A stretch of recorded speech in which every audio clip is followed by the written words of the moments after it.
আল্লাহ পাক রব্বুল আলামিন বলেন ইন্নাল্লাযীনা আমানু ওয়া আমিলুস সালিহাত লাহুম জান্নাতু তাজরি মিন তাহতিহাল আনহার যালিকাল ফাওজুল কাবীর।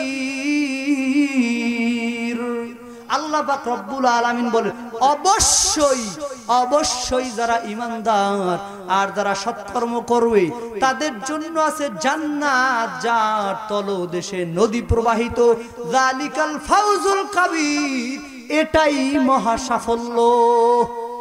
আল্লাহ বললেন দুইটা কাজ, একটা ঈমান আর একটা আমল, একটা ঈমান আর একটা আমল। ঈমানের মূল কি?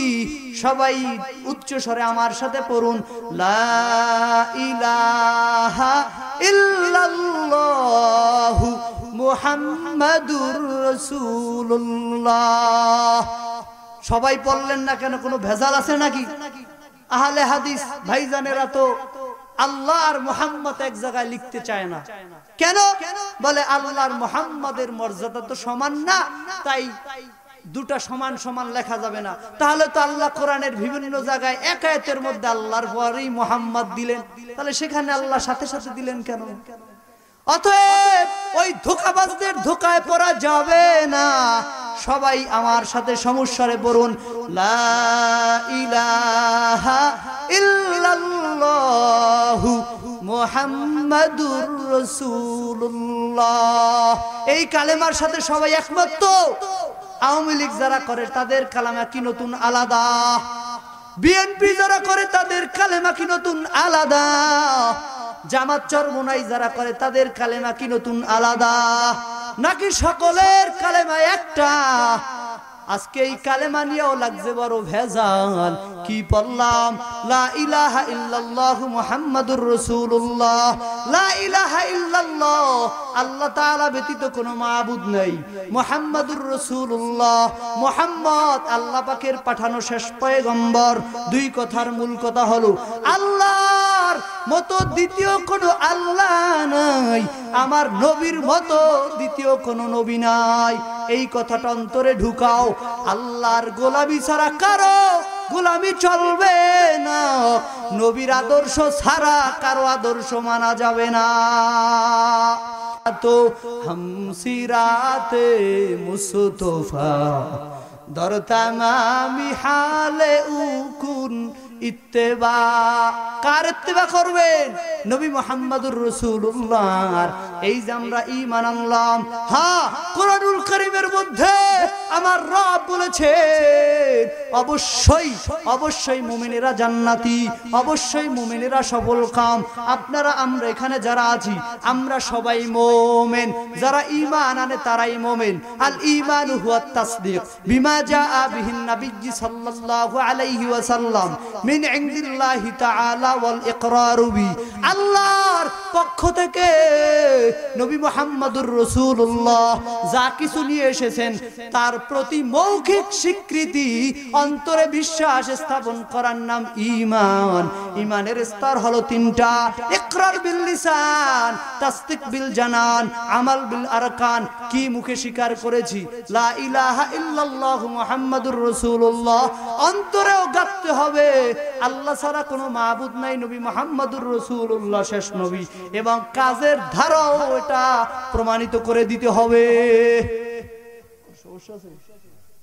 আল্লাহ পাক রব্বুল আলামিন বললেন কদ আফলাহাল মুমিনুন। এটা পবিত্র কুরআনুল কারীমের 18 পারা মাক্কি সূরা মুমিনুনের মধ্যে আল্লাহ বলেন অবশ্যই মুমিনেরা সফল কাম। আপনারা আমরা অবশ্যই সফল কাম। খুশি না বেজার? অবশ্যই। হ্যাঁ, আজ না হোক কাল, আজ না হোক কাল, একদিন আগে হোক আর পরে হোক, নবী মুহাম্মাদের উম্মত হিসাবে একদিন না একদিন আমরা জান্নাতে যাবই। লিল্লাহি তাকবীর। ওই নবীর উম্মত হতে পেরে খুশি না বেজার? আল্লাহ পাক রব্বুল আলামিন আমাদের সবাইকে কবুল করুন, বলেন আমিন। আল্লাহ পাক রব্বুল আলামিন বললেন সবাই অবশ্যই মুমিনেরা সফল কাম। আল্লাহ বার পরে বলে দিলেন মুমিনদের বৈশিষ্ট্য 7টা। কয়টা জানা লাগবে কি লাগবে না? আল্লাহ পাক রব্বুল আলামিন বলেন অবশ্যই মুমিনেরা সফল কাম। তাদের বৈশিষ্ট্য কি? আল্লাযীনা হুম ফি সালাতিহিম খাশিউন। যারা মুমিন হয় তারা নামাজে বিনয়ী, নম্র, ভদ্র। তারা নামাজ পড়ে খুশুখুদুর সাথে। ও মুমিন, তুমি আওয়ামী লীগ করো, বিএনপি করো, জামাত করো, জাতীয় পার্টি করো, তুমি চরমনার মুরিদ হও, মাইজবান্ডারের মুরিদ হও, আদ্রসির মুরিদ হও, পীর তোমাকে জান্নাতে নিতে পারবে না। পীরের হাতে জান্নাতে নেওয়ার ক্ষমতা নাই। তবে হ্যাঁ, যদি তুমি মুমিন হও, আমলে সালেহ করো, অবশ্যই অবশ্যই আল্লাহ তোমাকে জান্নাত দিবেন। আর যে পীর সাহেব জান্নাতে যাবেন, যদি কোনো পীর জান্নাতে যেতে চায়, মুরিদ বলি নাই, মুরিদ বলি নাই, যদি কোনো পীর জান্নাতে যেতে চায়, কোরআন সুন্নাহর আমল ব্যতীত জান্নাতে যাওয়া কশিন কালেও সম্ভব নয়। ঠিক কিনা বলো? আল্লাহ পাক রব্বুল আলামিন বলেন অবশ্যই মুমিনেরা সফল কাম। আল্লাযীনা হুম ফি সালাতিহিম খাশিউন। যারা তাদের নামাজ পড়ে খুশুখুদুর সাথে। খুশুখুদু মানে কি? তারা নামাজে বিনয়ী, তারা বাহ্যিক ভাবেও বিনয়ী, আত্মিক ভাবেও বিনয়ী। বলে নামাজ পড়তে দাঁড়াবে, হাত বেশি নাড়াচাড়া করবে না, পা বেশি নাড়াচাড়া করবে না, চোখ বেশি নাড়াচাড়া করবে না। তারা মনে করবে আনতা আবুদুল্লাহ কাআন্নাকা তারাহু ফা ইন লাম তাকুন তারাহু ফা ইন্নাহু ইয়ারাক। আমি এমন ভাবে নামাজ পড়ি, আমি আল্লাহকে দেখতেছি। যদি ওই মারিফাতের পর্যায়ে যদি যেতে না পারো, তাহলে মনে রাখবে যদিও আমি আল্লাহকে দেখি না, আমার আল্লাহ তো দেখতেছে। কে দেখে? এক পীর সাহেব হুজুর এক অন্ধ মুরিদকে খুব মহব্বত করত। হ্যাঁ, অন্যান্য বিচক্ষণ মুরিদেরা বলে ও হুজুর, আপনি ওই অন্ধ মুরিদকে কেন মহব্বত করেন? বলে তোমরা কি একটু দেখতে চাও? বলে হ্যাঁ, আমরা দেখতে চাই। বলে এই মুরিদেরা সব সামনে আয়, একটা করে ছুরি লও, একটা করে মুরগি লও, যাও এমন জায়গায় গিয়ে জবাই করবা সেখানে কেউ যেন না দেখে। সমস্ত মুরিদেরা কেউ পাহাড়ের ভেতরে, কেউ ঘরের ভেতরে, কেউ নদীর পার, কেউ বন জঙ্গলে, এক একজনে এক এক জায়গায় গিয়ে মুরগি জবাই করে নিয়ে এসেছে। কিন্তু ওই অন্ধ মুরিদ যেটা জীবিত মুরগি নিয়ে চলে এসেছে। এই অন্ধ মুরিদ, তুমি কেন মুরগিটা জীবিত নিয়ে আসলে? তুমি কি কোনো জায়গা পাও নাই? ওই অন্ধ মুরিদ বলতেছে ও পীর সাহেব হুজুর, আমি যখন মুরগিকে জবাই করার জন্য পাহাড়ের মধ্যে গেলাম, সেখানে দেখি কেউ দেখে না, আমার আল্লাহ দেখতেছে। আমি যখন ঘরের মধ্যে গেলাম, দেখলাম কেউ দেখে না, আমার আল্লাহ দেখতেছে। এই সময় পীর সাহেব বললেন ও মুরিদেরা শুনে রাখো, তোমরা অতি চালাক, অতি চালাক। তোমাদের মধ্যে আসলেই আল্লাহর ভয় নাই, তোমরা ওই পর্যায়ে যেতে পারো নাই। আমার এই অন্ধ মুরিদই তোমাদের চেয়ে শ্রেষ্ঠ। তিনি যেখানেই যায় সেখানেই দেখে আমার আল্লাহ। ফাআইনামা তুওয়াল্লু ফাসাম্মা ওয়াজহুল্লাহ।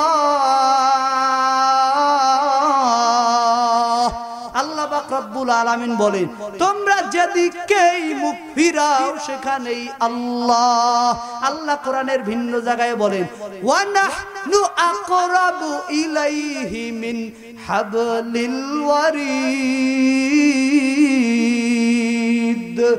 ওয়া নাহনু আকরাবু ইলাইহি মিন হাবলিল ওয়ারিদ। আল্লাহ বলেন আমি আল্লাহ তোমাদের এই শাহ রগদয়েরও নিকটে। শাহরগদয় কোথায়? এই যে গলা আর এই ঘাড়ের রগের চেয়েও নিকটে আমি আল্লাহ। বলে আল্লাহ কি এখানে আছেন? বলে না, আমার আল্লাহর ক্ষমতা সব জায়গায় বিরাজমান। ওই আমেরিকা কত দূর, যেখানে যেতে 20 ঘন্টা সময় লাগে বিমানে, সেই আমেরিকার শক্তি আমাদের বাংলাদেশেও নির্বাচনে পড়ে। অতএব আমার আল্লাহ যদিও আসমানের উপরে, আমার আল্লাহ ওই আরশে আযিমের উপরে, তারপরও আমার আল্লাহর পাওয়ার ক্ষমতা আমাদের শাহ রগদয়ের নিকটে। ঠিক কিনা? যারা মুমিন হবে তারা নামাজে আল্লাহকে ভয় করবে। কাকে ভয় করবেন? এক নাম্বার মুমিনের বৈশিষ্ট্য, তারা নামাজে আল্লাহকে ভয় করবে। দুই নাম্বার, আল্লাযীনা হুম লিয-যাকাতি ফাঈলুন, যারা মুমিন তারা যাকাত প্রদান করবে। আজকে বাংলাদেশে মুসলমান কেন অনেক পীরের গোষ্ঠীরাও যাকাত দেয় না, ঠিক কিনা বলো? একজন পীরের শত কোটি কোটি টাকার মালিক, পীর যদি যাকাত দিত মুরিদের তো হাদিয়া নেওয়া লাগে না, কথা ঠিক কিনা? হ্যাঁ, আজকে সাধারণ মুসলমান যাকাত দেয় না। যারা যাকাত দেয় না আমার আল্লাহর ওই আদালতে সবাই আসামি। আজকে দেখা যায় ইমাম সাহেবের 100 টাকা বেতন, তাই দিতে পারে না। 115 টাকা বছরে ফেতরা আসে, তাও দিতে পারে না। দান সদকাও করে না, অথচ যাকাত আমার আল্লাহর দেওয়া ফরজ। আমরা নামে মুসলমান, মুসলমান হওয়ার কারণেই আমরা জান্নাতে যাব, মুমিন হওয়ার কারণে। তবে আল্লাহ কোরআনের মধ্যে মুমিনের যে বৈশিষ্ট্য দিয়েছেন সেই বৈশিষ্ট্য তো আমাদের অনেকেরই নাই। এক নাম্বার মুমিনের বৈশিষ্ট্য, নামাজে তারা খুশুখুদুর সাথে নামাজ পড়বে। দুই নাম্বার, তারা যাকাত প্রদান করবে। তিন নাম্বার, আল্লাযীনা হুম আনিল লাগwi মুরিদুন, যারা মুমিন হবে তারা অনর্থক কথা বলবে না। চার নাম্বার, আল্লাযীনা হুম লিফুরুজিহিম হাফিজুন, তারা লজ্জাস্থানের হেফাজত করবে। ভাই পাওয়ার বাড়াই না, কষ্ট বাড়া। ও কমাইবে? আল্লাহ পাক রব্বুল আলামিন বলেন, যারা মুমিন তাদের একটা বৈশিষ্ট্য হলো তারা নিজেদের লজ্জাস্থান হেফাজত করবে।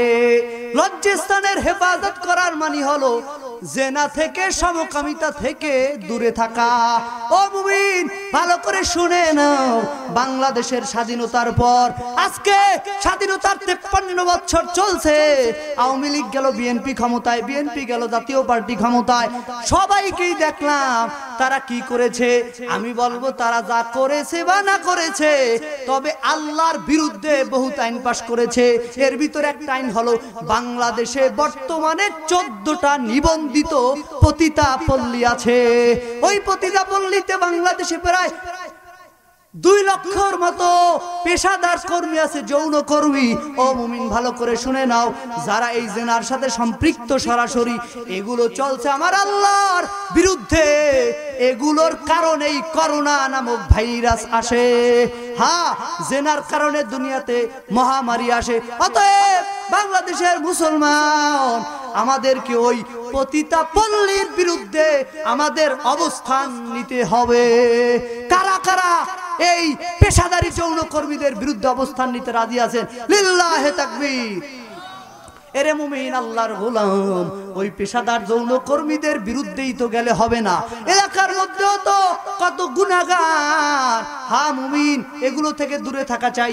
ব্যাখ্যা আমি যাব না। মুমিন যারা হবে তারা এই জিনা থেকে দূরে থাকবে। 4 নাম্বার। 5 নাম্বার, আল্লাযীনা হুম লিআমানাতিহিম ওয়া আহদিহিম রাউন। আল্লাহ পাক রব্বুল আলামিন বলেন, যারা মুমিন হবে তারা লিআমানাতিহিম, তাদের কাছে যখন আমানত দেওয়া হয় তারা ওই আমানতের খেয়ানত করে না। নির্বাচন যখন হয়, নির্বাচনের পূর্বে আওয়ামী লীগের 36টা নির্বাচনী ইশতেহার, বিএনপির 50টা নির্বাচনী ইশতেহার, ক্ষমতায় গেলে অমুক করব, তমুক করব, সমক করব। ক্ষমতার পর উন্নয়নের নামে লক্ষ লক্ষ টাকা বাহিরে তারা পাচার করে। তাহলে নির্বাচনী ইশতেহার দিল আমানত, কথা বলেন, ওয়াদা দিছে না? এই ওয়াদা কি তারা আমানত কি রাখে না খেয়ানত করে? শুধু তাই না, আমরাও তো একজনে ফ্রিজের ভিতরে 5 কেজি গোশত রাখার জন্য দিছে গরিব। হ্যাঁ, অনেক সময় দেখা যায় গরিব মা বোনেরা ওই 5 কেজির থেকে আধা কেজি খাইয়া শেষ, মাপ দেওয়ার কায়দায় নাই, বলে ফ্রিজেও নাকি গোশত টানে।